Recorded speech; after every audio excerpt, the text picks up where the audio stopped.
हम लोग साधु सेवा मनुष्य मान के करते हैं क्या? मनुष्य मान के सेवा करते हैं क्या? साधु सेवा धर्म हमारा, हमारे यहां साधुओं में संत भगवान कहते हैं, भेख भगवान कहते, भेख भगवान। और भेख भगवान कहते हैं, सबकी ये बात समझ में नहीं आएगी। भेख भगवान कहते हैं इसलिए कौन किस वर्ण का है, कौन कहां से आया है, कौन किस परंपरा का है, ये विचार न करके समूह में विराजमान संतों को भगवत भाव से साष्टांग प्रणाम किया जाता है, उनका चरणामृत भी लिया जाता है। ऐसी परंपराएं हमारे संतों में हैं कि नहीं? उनको प्रणाम भी निवेदित किया जाता, उनका चरणामृत भी लिया जाता। तो क्या मनुष्य बुद्धि से करते हैं ये सब कार्य? तब तक दोष बुद्धि रहेगी जब तक मनुष्य बुद्धि रहेगी। इसलिए नमर्त्य बुद्धिया सूये, तो ये साधन है। उन्हें मरण धर्मा मनुष्य मत मानो, सर्वदेव मयो गुरु। नवयोगीश्वर संवाद में महाराज जी, नवयोगीश्वरों ने जो प्रथम है कवि, उन्होंने जो उपदेश का आरंभ किया है, वहां एक बड़ी विलक्षण बात कही है। उस प्रकरण को हमें नहीं बोलना है। उस प्रकरण में उन्होंने कहा है,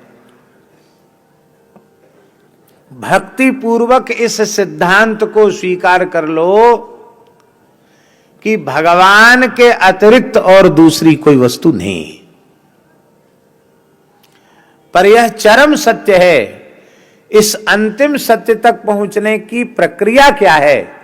तो महाराज जी, कवि जी महाराज कह रहे हैं, भक्त्यैकयेशं गुरुदेवतात्मा। भक्ति पूर्वक पहले गुरु तत्व में परमात्मा को स्वीकार कर लो। ये सारा विराट भगवान का स्वरूप है, ये अंतिम सत्य है। पर इस अंतिम सत्य की इकाई है पहले प्रत्यक्ष जिनकी चरण सन्निधि प्राप्त भई है, उन श्री सद्गुरु भगवान को साक्षात भगवान का स्वरूप मान लो।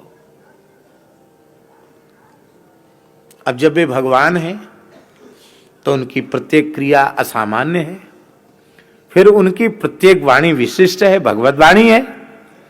और जब भगवत वाणी है तो वह भीतर उतरनी ही है, इसमें क्या संदेह है?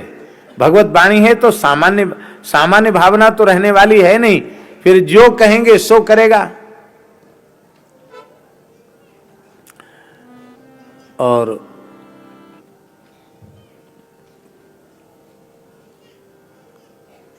इस प्रकार की निष्ठा श्रद्धा जिसमें होगी, यद्यपि हो सकता है इस बात को सब लोग स्वीकार न करें, लेकिन अपने मन की बात कहने का अधिकार तो सबको है। दास का ऐसा मानना है महाराज जी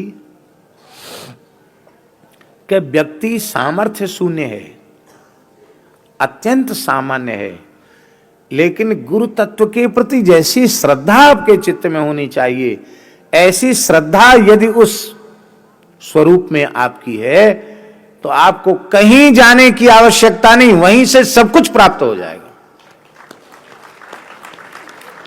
और समर्थ से समर्थ महापुरुष प्राप्त हैं, पर आपकी उनमें मनुष्य बुद्धि है, मर्त्य बुद्धि है, दोष बुद्धि है।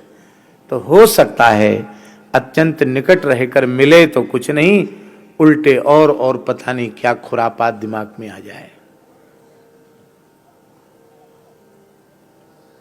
ना मर्त्य बुद्धिया सूये, तो सर्वदेवमय गुरु। बड़ी अच्छी बात लगती है महाराज जी हमको सिख परंपरा की, कि गुरु नानक देव जी से लेकर श्री गुरु गोविंद सिंह देव जी तक सभी आचार्यों की, गुरुओं की वाणी, लेकिन नाम की छाप सब में गुरु नानक देव जी की है। पहला महिला, दूसरा महिला, तीजा महिला, ऐसे पता चलता कि प्रथम गुरु की वाणी है कि द्वितीय की है कि तृतीय की है कि चतुर्थ की है कि पंचम गुरु की वाणी है। वही तत्व बोल रहा है, श्री गुरु नानक ही बोल रहे हैं। सभी गुरुओं के भीतर उन्हीं की वाणी प्रकट हो रही है। और महाराज जी ने इस बात को हम लोगों को अनेकों बार प्रदीप्त दीपक से, और जो दीपक प्रज्वलित हुआ है वह उत्तरवर्ती जो प्रदीप्त दीप है वह भी पूर्ववर्ती प्रदीप्त दीप के ही तुल्य, क्योंकि उसी की ज्योति इसमें है। और यही परंपरा कस्मै येन विभासितो यमतुलो ज्ञान प्रदीप पुरा तद्रूपेण च नारदाय मुनये कृष्णाय तद्रूपिणा योगी इंद्राय तदात्मनाथ भगवद्राथाय कारुण्यतस्तच्छुद्धम विमलम विशोकम अमृतम सत्यम परम धीमहि।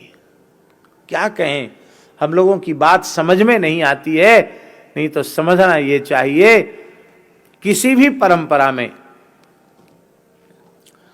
आप यह न समझें,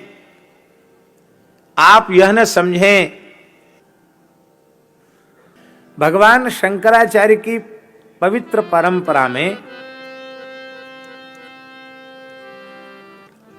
जिन्हें उपासना की पद्धति प्राप्त हुई है दास के विचार से, उन्हें यह अनुभव करना चाहिए कि जिन सद्गुरु भगवान ने शंकराचार्य की पद्धति के अनुरूप आपको उपासना के पथ का निर्देश किया है, वो वस्तुतः उन आदि शंकराचार्य भगवान ने ही आपके गुरुदेव के रूप में वह उपदेश आपको प्रदान